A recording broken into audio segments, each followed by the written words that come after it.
Today I'm going to walk you through not just how to set up a studio, but how to craft a beautiful shot anytime you're making video content. Let's go.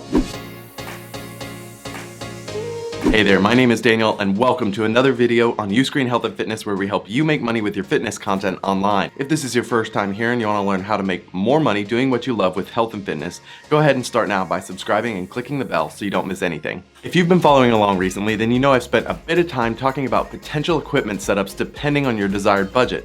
But if you've got equipment without a specific vision for what your videos are going to look like and then how to create that vision, then you might be getting a little bit ahead of yourself. Something I didn't talk about in the last video is how to set up and shoot a killer scene. So here are 2 crucial tips for nailing your shots.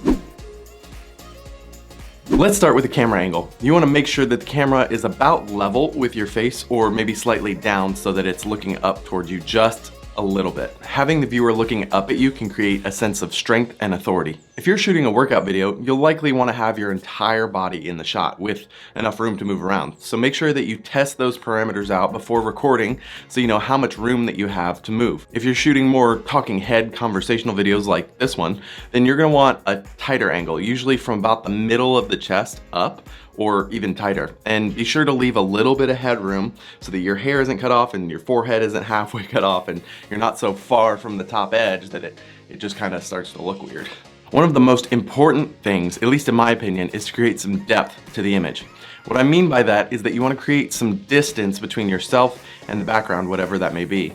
This is called depth of field, and you want to do this so that you can get a nice blurred background while your subject remains completely sharp in focus during the video. It's why my background looks so pleasing to the eye. It's blurred just enough to look good, but not so much that you can't tell what's going on back there. If you shoot workout videos in a studio like Sarah Beth Yoga's, where it's just a white background with her and a yoga mat, then you don't have to worry a whole lot because there's not really much to blur out. It's just a white background.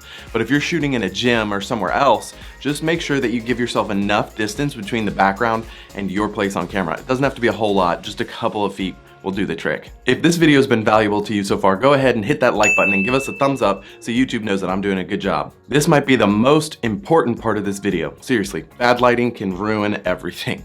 You can have the most beautiful scenery of all time, but if the lighting's off, the end result's just gonna look not good.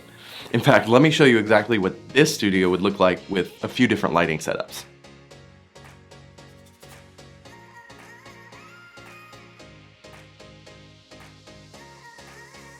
Much better, you get the point. It's a delicate balance of the proper camera settings and the proper lighting positions and lighting levels. With that said, here's how to position your lights and find the right balance for a beautifully lit image. Your main light, also called the key light, should be pointed at the on-camera talent, which is you or whoever else is in the video. This light should be at about 1 o'clock to where they're standing. This will help light one side of the face and then add some light and textures to the other side of their face. But you don't want there to be too much contrast or else you're gonna look like a comic book villain. The solution to filling in the far side of the face is to either have a fill light on the opposite side from the key light, or you can put a piece of poster board or some other piece of reflector material to bounce some excess light into that dark side of the face. I'm in a room with no windows, so I had to use one of my light panels to fill in the background. If you've got some light coming into your scene, aim it for the background if you can so that if it changes, it doesn't affect your subject. If not, do like me and use a light to fill in that background. The last thing I would recommend is putting a nice, soft light of some sort in the background of your video.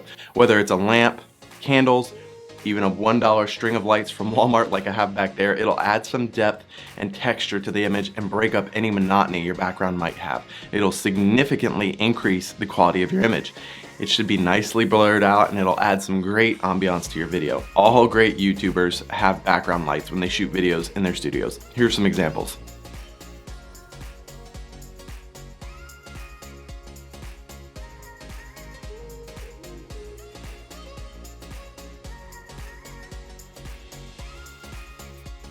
And remember, before they care about how beautiful your video is, viewers care about what you have to offer them. So stack the odds in your favor and provide ridiculous value for your audience, and they'll be far more forgiving of your setup. You've got everything you need to get started. But if you missed the first video and want to learn more about getting started with a limited budget, then click here to watch that video. What's one thing you know now that you didn't before watching this video? Let me know in the comments below. And to learn more about making money with your fitness content online, make sure you subscribe. Thanks so much for watching. I'll see you next time.